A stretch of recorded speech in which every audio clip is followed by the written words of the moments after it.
Mainit-init na chismis. Grabe ang isang netizen. Francine Diaz, mas maganda raw kay Bel Mariano.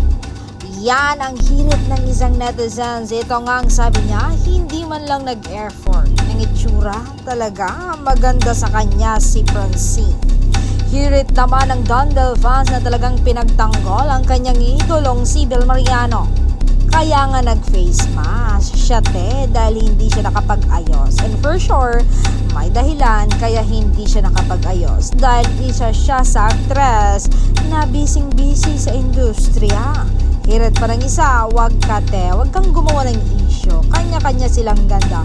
Maganda sila pareho.